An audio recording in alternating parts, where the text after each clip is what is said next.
प्यारे बच्चों नमस्कार। मेरा नाम है शिव कुमार यादव और CODP लर्निंग पर आपका स्वागत है।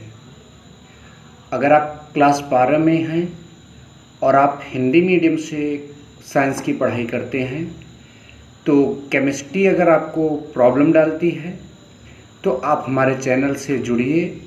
मैं आपको क्लास 12 की जो केमिस्ट्री है और ख़ासकर जो कार्बनिक रसायन है उसे बहुत ही आसान तरीके से पढ़ाऊंगा।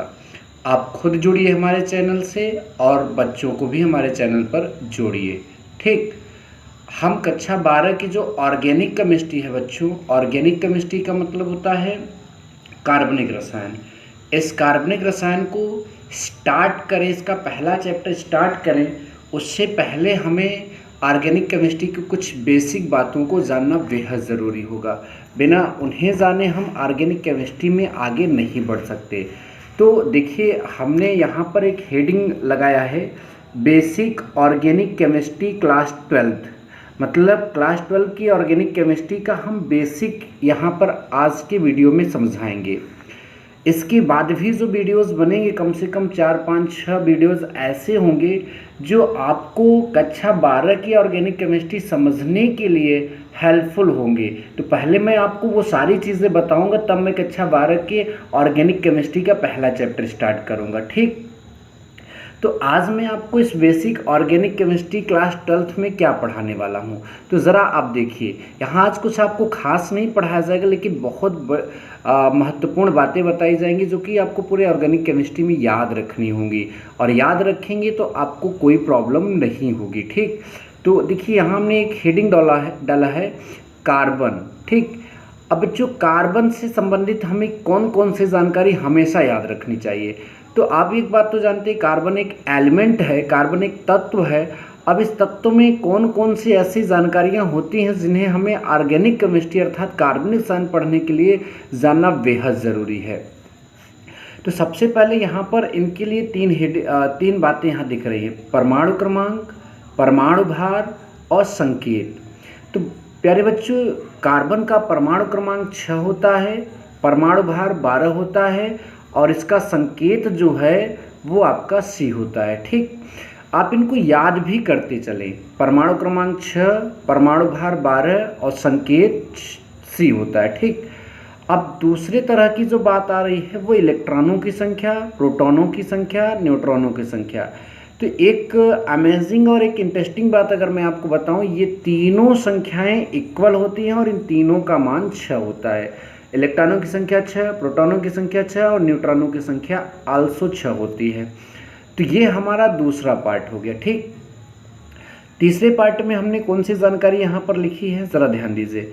संयोजकता, आवर्त सारणी में स्थिति, यौगिकों की प्रकृति। अर्थात कार्बन की संयोजकता कितनी होती है, तो वो कार्बन की संयोजकता 4 होती है। आवर्त सारणी में स्थिति क्या है इसकी, तो कार्बन की आवर्त सारणी में स्थिति आवर्त दूसरा होगा, वर्ग 14 और 4th A है। आवर्त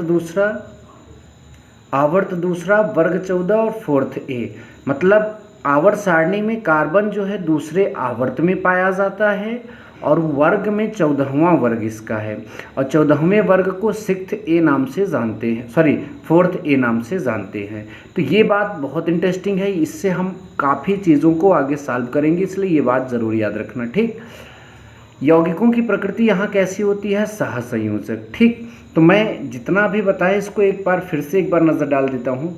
परमाणु क्रमांक 6, परमाणु भार 12, संकेत C, इलेक्ट्रॉनों की संख्या 6, प्रोटॉनों की संख्या 6, न्यूट्रॉनों की संख्या 6, संयोजकता 4, आवर्त सारणी में स्थिति दूसरा आवर्त, वर्ग 14, उसे 4th A भी कहते हैं। इनके यौगिकों की प्रकृति सहसंयोजक होती है, ऑलवेज याद रखना इनको। ठीक, फिर 3 और बातें हमारे सामने दिख रही हैं, विद्युत ऋणात्मकता, आयनन एंथैल्पी या आयनन विभव भी उसे बोलते हैं, और आबंध ऊर्जा। तो प्यारे बच्चों, ये सब क्या हैं, ये हम जब चैप्टर स्टार्ट कर लेंगे तो समझेंगे, बट इनकी वैल्यूज़ क्या हैं ज़रूर याद रखिए। कार्बन की विद्युत ऋणात्मकता 2.5 होता है, 2.5। आयनन एंथैल्पी को ही आयनन विभव कहते हैं। तो आयनन एंथैल्पी बोल दीजिए या फिर आयनन विभव बोल दीजिए। ये कार्बन की कितना होती है 1086 किलो जूल प्रति मोल, 1086 किलो जूल प्रति मोल, 1086 किलो जूल प्रति मोल। आबंध ऊर्जा इसकी कितनी होती है 348 किलो जूल प्रति मोल, 348 किलो जूल प्रति मोल होती है। फिर आगे लिखा है धात्विक प्रकृति, तो ये अधातु होता है। फिर आगे लिखा है अपर रूप, तो मतलब इसके अपर रूप दो होते हैं, हीरा और ग्रेफाइट। इसके अलावा भी हैं लेकिन ये महत्वपूर्ण है। और फिर लिखा है लास्ट में इलेक्ट्रॉनिक विन्यास, ये बहुत इंपॉर्टेंट है, बहुत बहुत बहुत इंपॉर्टेंट। इसका इलेक्ट्रॉनिक विन्यास बोरबरी के हिसाब से करोगे तो 2,4 आएगा, और आप बाहु प्रिंसिपल से करोगे तो 1s2, 2s2, 2p2। ये क्या है मैं सब बताऊंगा, बस आप इनको याद रखें, ठीक है। इलेक्ट्रॉनिक विन्यास बोरबरी के हिसाब से 2,4, और आप बाहु प्रिंसिपल से 1s2, 2s2 और 2p2 होता है। तो ये बात आप हमेशा याद रखेंगे, ठीक। मैं एक बार फिर से रिवाइज करा दे रहा हूँ, और एक बार पूरा मतलब पूरे कॉन्सेप्ट पर कैमरा करूँगा, आप उसका पूरा स्क्रीनशॉट ले लीजिएगा या फिर अपने कॉपी में लिख लीजिएगा।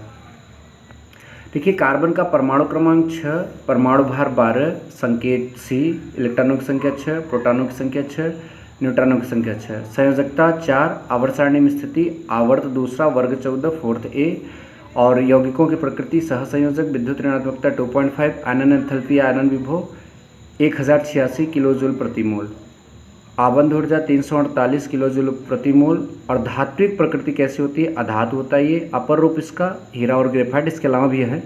इलेक्ट्रॉनिक विन्यास 2,4, और अभ्याह प्रिंसिपल से 1s2, 2s2, 2p2। तो देखिए प्यारे बच्चों, मैंने ये आपका यहाँ पर ऐसे किया, आप इतना पहले स्क्रीनशॉट ले लीजिए, ठीक है, और उसके बाद फिर इतना ले लीजिए, तो ये आपका काम हो जाएगा। अगर आपका बड़ा आ रहा है तो इस तरह से मैं कर दे रहा हूँ, इसका ये इस तरह से स्क्रीनशॉट ले लीजिए, जैसा भी आपके पास सुविधा हो इस तरह से आप स्क्रीनशॉट ले लीजिए, ठीक। तो इतना आप याद रखिएगा, नेक्स्ट वीडियो में हम और कुछ बेसिक जानकारियाँ जानेंगे। अगर आप ये सारी बातें क्लियर कर लेंगे तो आई होप कि आपको ऑर्गेनिक केमिस्ट्री में, कार्बनिक रसायन में कभी भी कोई प्रॉब्लम नहीं आएगी।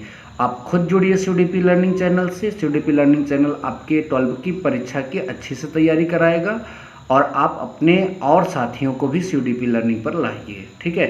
इसी संदेश के साथ प्यारे बच्चों हम आपसे अलविदा कहेंगे, नेक्स्ट वीडियो में मिलेंगे। तब तक के लिए गुड बाय, टेक केयर, जय हिंद, वंदे मातरम, भारत माता की जय।